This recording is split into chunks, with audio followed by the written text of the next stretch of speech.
Hey, Adam, welcome to the show. Tell me a little bit about where you're sitting right now. Yeah, Brett, thanks for having me. I'm excited to be here. I'm out in Iowa City, Iowa, University of Iowa, where the Hawkeyes here. My wife actually works for the Children's Hospital, the famous wave that we give during the football games. And I predominantly work. I'm a real estate agent, and I predominantly work with the medical community. And about 80% of my business is working with doctors and other medical professionals. Very, very interesting. So, a unique background here. You design first real estate approach. We'll get into this. You got, construction background, construction company. You just said you're a real estate agent, and your wife is a physician. How do those worlds collide? I got a lot of hats here, huh? I got to sort Yeah. through all of them. Yeah, I mean, my public hat, my public face is I'm a real estate agent, so I'm in sales, residential sales. But I'm also an investor, and I invest with a number of builders. I have income properties. I do land development. I have some passive and active roles in a number of construction companies. And I do flippers, remodels. So I do a lot on the real estate side, but predominantly what I do is do sales. And I work with a lot of medical professionals and helping them find homes. But as they advance, maybe in their time in the community, they want to start getting into other investments. And so I help them with anything from investment opportunities that could be your simple income property, a rental property, or other real estate investments that kind of exist in the area.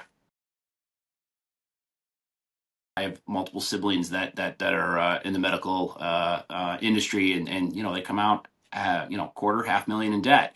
So you have a lot of this debt, but you have the income, and so finding a way to navigate and get capital, because whether you're buying a home or you're making an investment, you need two things. You need capital and you need credit. And so making sure that you focus on those things, again, capital and credit are important. And credit's going to be tough when you got that big debt. And so there's some tips I can give you here in a minute on that.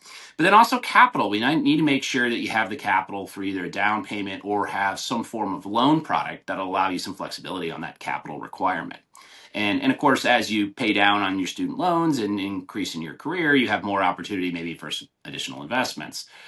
There's really two types of loan products that exist when you're shopping for a home. And that would be what we call the secondary market, which is you go to a bank, they originate the loan, but then they sell it like stock to the lowest bidder. And that has a very strict criteria. It's a box. You either fit in that box or you don't. So whether you're buying in Florida, in Iowa, where I live, or New York City, it's the same criteria to fit in that box, which can be tough if you're a doctor coming out with a lot of debt, because you have to have a certain down payment, certain credit score, other criteria that make it a little bit more challenging. Often I see doctors start with the second loan product, which is called an in-house loan. And an in-house loan is what it sounds like. The individual bank that you go to is financing that loan internally, meaning they can make their own set of rules, their own criteria that might go around that loan. So that box can be stretched or made a little bit bigger. And why this is important is because the term that we hear a lot in the medical community is physician's loan. And a physician loan is just an in-house loan. So there's no two are the same. Every bank will have their own little slap that they put the name on, physician loan, but each bank has their own in-house criteria. And so a physician loan often can include little to no down payment. We'll have exceptions for having a lot of debt, which comes from student loans. And those are generally very good starting places for a lot of the medical industry for starting out on building a home. Right? And I think that's some of the biggest opportunity here in real estate is one of the lowest rates to borrow money that you can get is going to be in real estate on mortgages. And so we want to be conscientious of what our opportunity costs are, because there was, at least for the last 5 years, a number of periods of time where you could borrow money on your real estate investment on your house, say your house was paid off, at a rate that was like almost 50% or less than what the average stock market was making. My father, who's also a physician, I know my mom and him fought over this, but he asked me, and he took out a $500,000 loan on his house that was paid off purely because the rate of return on the stock market was over twice what he's paying on his interest on the loan. And so that might seem unnecessary at his age to be taking out another mortgage, but his opportunity cost here was 3-4% in additional revenue. And so I think when you look at real estate, we need to be conscientious of what other investments could you use to borrow that capital from.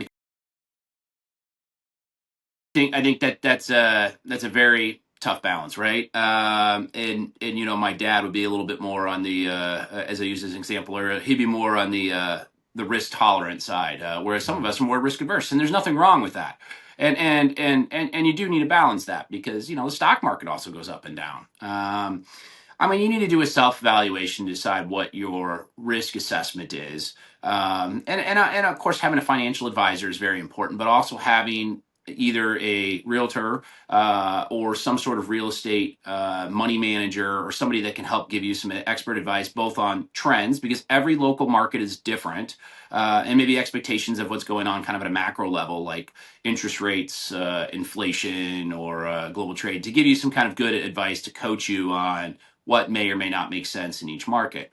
Particularly as some markets grow faster than others. I have a city that's just 30 miles away from here that it was decreasing 7% during the recession while we were increasing 4%. So each market, even if they're side by side, reacts differently. And so making sure you're getting some expert advice from someone that's actually in the profession is very important to doing that analysis. There's a couple different loan products, right? So a new construction is going to be a higher end product, and any flipper, we want to kind of go for more of a medium to medium high, because you're not going to be able to compete with a new construction. So they're a little bit different market products. But look, I think the value propositions of what we learn in working together with buyers, with medical professionals and other professionals, is what people like and don't like, and knowing the value propositions of this is what's trending, this is what's not. For example, we see more rooms now post-pandemic, and so making sure you have more rooms for offices, for gyms, for exercise rooms, for kids playing at home is an important trend. And so making sure that we then translate that to whether that's a remodel product or a new construction product is valuable information and insight. And the more that you do in your real estate investment portfolio, the more knowledge that you too will have that you can translate and bring into your investments as well. I think there's also a big trend for us to be looking more at lifestyle amenities and community. And I think community is an understated word, because you're not buying just a home anymore. Generally, people are looking for a community that exists. And so, of course, that goes back to the age old saying location, location, location. But community is important. So, location and being near amenities, whether that be walkability, trails, nearby parks, how far is it to the grocery store? Those things have become a lot more prevalent since post pandemic, and so that's really important to your investment as well. When I work with a lot of medical professionals, I generally tell them that if your investment is purely as an asset that you want the ability to have liquid to turn and burn as quickly as possible, what we want to do is we want to target other popular neighborhoods that fellows go to when they buy, when they're going to school here, because a fellowship is usually what, 2 to 4 years, and so they're only here a couple years, and so those are constant movement and turnover, and those type of neighborhoods are good investments, because that's whenever you are in match season, or there's the turnover, that's the time to try to sell your house if you're buying it as an investment. And so finding those markets and that kind of lifestyle choices is probably just as important as design, to making sure that your investment has a good appreciation. And working with an agent that knows those things about match and Yeah. season and everything. Building industry and something for you to consider when you want to get into investments in the real estate portfolio. I mean, finding a good agent to work with is important. They'll be able to connect you with those other resources, whether that be a property manager, inspectors, other builders, remodelers, but also your loan officer, and also your financial advisor. Often they have a lot of good connections, and they can recommend you on people to connect with in that industry and market as well, to get some of those expertise. All right, here's some fun ones. We got 3 quick ones. We're going to do quick fire here. So Okay. just real short answers. Ready? One design tip you wish every investor would follow. No more black. Good. Dream property you would build if money wasn't a constraint. Oh, lakefronts. Nice. Favorite way to unwind when not flipping homes or strategizing portfolios? Building Legos. Building Legos. I love it. Yeah, that Legos are a big thing here in our house as well too. So, man, that was awesome, Adam. Thank you so much for your time.